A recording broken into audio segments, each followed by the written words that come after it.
നമസ്കാരം, ഞാൻ ഷാലിമ ശ്രീകുമാർ. വിടരാൻ കൊതിക്കുന്ന പൂവ് എന്ന നോവലിൻ്റെ അവസാന ഭാഗമാണ് ഈ എപ്പിസോഡിൽ ചെയ്യുന്നത്. ഇതുവരെ എനിക്ക് കിട്ടിയ പ്രോത്സാഹനവും നിങ്ങളുടെ സപ്പോർട്ടും ഇനി തുടർന്നും ഉണ്ടാകണമെന്ന് ഞാൻ ആഗ്രഹിക്കുന്നു. എല്ലാവർക്കും താങ്ക് യു. നല്ലൊരു മഴ പെയ്തു തോർന്നിരുന്നു. വെപ്രാളപ്പെട്ട് അങ്ങോട്ടും ഇങ്ങോട്ടും നീരജയുടെ അച്ഛൻ വീടിൻ്റെ മുറ്റത്തുകൂടി നടക്കുന്നു. അതേസമയം അടുക്കളയിലെ പണികളൊക്കെ ഒതുക്കി ഉമ്മറത്തേക്ക് വന്ന നീരജയുടെ അമ്മ വസുമതി, എന്നെ പ്രഭാകരേട്ടാ, മുറ്റത്തുനിന്നൊന്ന് കയറി വന്നിവിടെ ഇരിക്കൂ. മഴ പെയ്ത് നല്ല വഴുക്കലായിട്ടിരിക്കുക. അവിടെ കാലം തട്ടിത്തടഞ്ഞ് വീണാൽ എളുപ്പമാവില്ല കേട്ടോ, എന്തെങ്കിലും പറ്റിയ ഭേദമാവാൻ. ആ നാക്കൊന്ന് അടക്കി വെക്കൂൻ്റെ വസു. ഹോസ്പിറ്റലിൽ അഡ്മിറ്റ് ചെയ്യാൻ മാത്രം എൻ്റെ മോൾക്ക് എന്ത് പനിയാണാവോ? നീ കാര്യങ്ങളൊന്നും വ്യക്തമായി ചോദിച്ചു കാണില്ല. ഞാൻ വിളിച്ചിട്ടാണെ ഫോണും എടുക്കുന്നില്ല.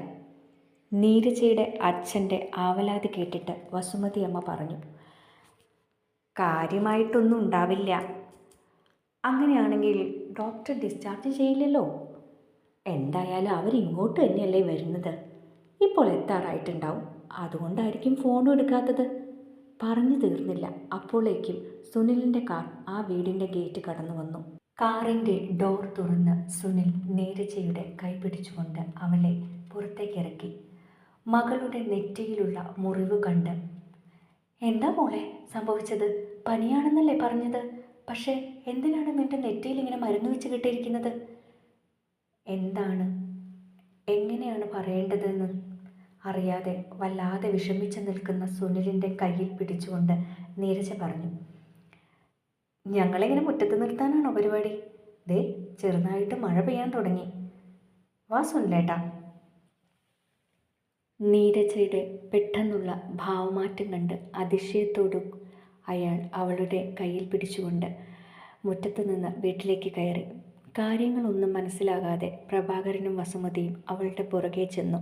നീരജ ഡൈനിങ് ടേബിളിനരികിലുള്ള കസേരകൾ നീക്കിയിട്ട് എല്ലാവരോടും ഇരിക്കുവാൻ പറഞ്ഞു. കാര്യങ്ങൾ ഞാൻ പറയാം. എനിക്ക് പകൽ നല്ല പനിയായിരുന്നു അച്ഛാ. രാത്രിയിൽ മേല് കഴുകാൻ ബാത്റൂമിൽ കയറിയതാ. തല ചുറ്റുന്ന പോലെ തോന്നി. ആകെ കൂടെ കണ്ണിൽ ഇരുട്ട് കയറി. എനിക്ക് എവിടെയും പിടുത്തം കിട്ടിയില്ല, വീണു. അപ്പോൾ സംഭവിച്ചതാണ് ഇതൊക്കെ. പിന്നെ എനിക്ക് വയ്യാണ്ടിരിക്കുന്നതുകൊണ്ട് ബാത്റൂമിൻ്റെ ഡോറ് ലോക്ക് ചെയ്യണ്ടെന്ന് സുനിലേട്ടൻ പറഞ്ഞിരുന്നു. അതുകൊണ്ട് ഭാഗ്യമായി. പെട്ടെന്ന് ഏട്ടൻ എന്നെ ഹോസ്പിറ്റലിൽ എത്തിക്കാൻ പറ്റി. ഇത്രയും നടന്നുള്ളൂ. ഇനി ഞങ്ങൾക്ക് കഴിക്കാൻ വല്ലതും തരുമോ അമ്മേ?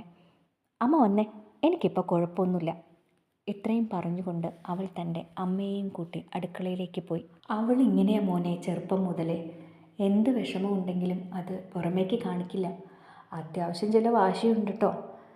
സുനിൽ ഷോക്കേസിലിരിക്കുന്ന ട്രോഫിയും മറ്റും നോക്കുന്നത് കണ്ടപ്പോൾ അച്ഛൻ പറഞ്ഞു, അതൊക്കെ നീരജയ്ക്ക് കിട്ടിയ ട്രോഫികളാണ്. സംഗീതം എന്ന് പറയുന്നത് അവൾക്കൊരു തരം പ്രാന്തായിരുന്നു. വീട്ടിൽ കുട്ടികൾക്ക് ക്ലാസ് എടുക്കുന്നുണ്ടായിരുന്നു. അച്ഛൻ പറയുന്നതൊക്കെ കേട്ടുകൊണ്ടിരുന്നു സുനിൽ. അപ്പോഴേക്കും നീരജ അവിടേക്ക് വന്നു. സുനിലേട്ടാ വരൂ, അമ്മ ബ്രേക്ക്ഫാസ്റ്റ് എടുത്തു വച്ചിട്ടുണ്ട്, കഴിക്കാം. അവരെല്ലാവരും കഴിക്കുവാൻ വേണ്ടിയിരുന്നു.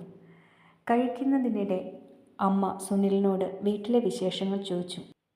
മോനെ, നീരജ കഴിക്കാനുണ്ടാക്കി തരുന്ന ഫുഡൊക്കെ ടേസ്റ്റുള്ളതാണോ? അവൾ ഇവിടെ ഉള്ളപ്പോഴേ പാചകം ചെയ്യുമായിരുന്നു. നീരജ എന്തോ പറയാൻ വന്നപ്പോഴേക്കും സുനിൽ പറഞ്ഞു, കുഴപ്പമൊന്നുമില്ലമ്മേ, നീരജയ്ക്ക് നന്നായിട്ട് പാചകം ചെയ്യാൻ അറിയുമെന്ന് എനിക്ക് മനസ്സിലായി. ഇത് കേട്ട നീരജ അയാളുടെ കണ്ണുകളിലേക്ക് തന്നെ നോക്കി. കഴിച്ചു കഴിഞ്ഞതിന് ശേഷം കൈ കഴുകി വന്ന സുനിലിൻ്റെ അടുത്തേക്ക് കൈ തുടയ്ക്കാനുള്ള ടവലും കൊണ്ട് നീരജ എത്തി. എനിക്കിപ്പോൾ തന്നെ പോകണം, ഓഫീസിലെത്തേണ്ട ആവശ്യമുണ്ട്. മെഡിസിൻ കഴിക്കണം, ഭക്ഷണവും. ഞാൻ അവിടെ എത്തിയിട്ട് തന്നെ വിളിക്കാം.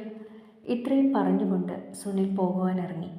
അയാളെ യാത്രയയക്കാൻ നീരജ കാറിൻ്റെ അടുത്ത് വരെ ചെന്നു.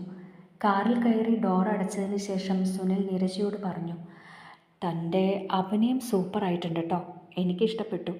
പെട്ടെന്ന് നീരജയ്ക്ക് എന്താണ് കാര്യമെന്ന് മനസ്സിലായില്ല. കാർ പോയി. നീരജയ്ക്ക് സന്തോഷമായി. മനസ്സിൽ ചെറിയൊരാശ്വാസം കിട്ടിയതുപോലെയായി.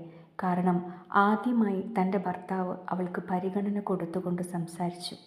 അന്ന് നേരം ഉച്ചയായി. നീരജയുടെ ഫോൺ റിങ് ചെയ്തു.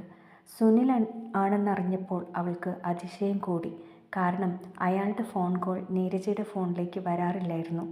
ഫോൺ എടുത്തു. പെട്ടെന്ന് നീരജയ്ക്ക് ഒന്നും സംസാരിക്കാൻ പറ്റിയില്ല. മറുഭാഗത്തു നിന്ന് സുനിൽ ഹലോ ഹലോ എന്ന് ആവർത്തിച്ച് പറയുന്നുണ്ടായിരുന്നു. പെട്ടെന്ന് താൻ സ്വപ്നത്തിലല്ല റിയലായിട്ട് വന്ന കോള് തന്നെയാണെന്ന് വിചാരിച്ച് നീരജ മറുപടി പറഞ്ഞു. സുനിലേട്ടാ പറയൂ. എടോ, എത്ര നേരമായി ഞാൻ തന്നെ വിളിക്കുന്നു. ഫോൺ എന്തെങ്കിലും കംപ്ലൈൻ്റ് ആണോ? അതോ താൻ മനഃപൂർവ്വം മിണ്ടാതിരിക്കുകയാണോ? അത് പിന്നെ സുനിലേട്ടാ ഞാൻ ശരി ശരി. ഇയാൾ ഊണ് കഴിച്ചോ? ടാബ്ലറ്റ് കഴിക്കാനുള്ള സമയമായില്ലേ? അതെ, വേദനയില്ല എന്ന് വിചാരിച്ച് മരുന്ന് കഴിക്കാതിരിക്കരുത്. എന്നാലേ മുറിവ് വേഗം ഉണങ്ങുകയുള്ളൂ. സുനിലിൻ്റെ ഇങ്ങനെയുള്ള സംസാരം കേട്ടിട്ട് നീരജയ്ക്ക് സന്തോഷമടക്കാൻ കഴിഞ്ഞില്ല. അതെ, തനിക്ക് പോകുവാൻ ഇഷ്ടമുള്ള സ്ഥലം എവിടെയാണെന്ന് എനിക്ക് മെസ്സേജ് ചെയ്യണം. എന്നിട്ട് നാളെ ആവുമ്പോഴേക്കും ഒരു യാത്ര പോകുവാനുള്ള കാര്യങ്ങൾ നോക്കിക്കോ. ഇത്രയും പറഞ്ഞുകൊണ്ട് സുനിൽ ഫോൺ കട്ട് ചെയ്തു. നീരജയ്ക്ക് അവളുടെ സ്വപ്നങ്ങളെല്ലാം യാഥാർത്ഥ്യമാവാൻ പോവുകയാണെന്നറിഞ്ഞപ്പോൾ അവൾ അനുഭവിച്ച സന്തോഷത്തിന് അതിരില്ലായിരുന്നു. കുറച്ച് വൈകിയാണെങ്കിലും സുനിൽ തൻ്റെ ഭാര്യയുടെ മനസ്സ് തിരിച്ചറിയാൻ ശ്രമിച്ചു. എല്ലാവിധ ഈശ്വരാനുഗ്രഹങ്ങളും സുനിലിനും നീരജയ്ക്കും ഉണ്ടാവട്ടെ.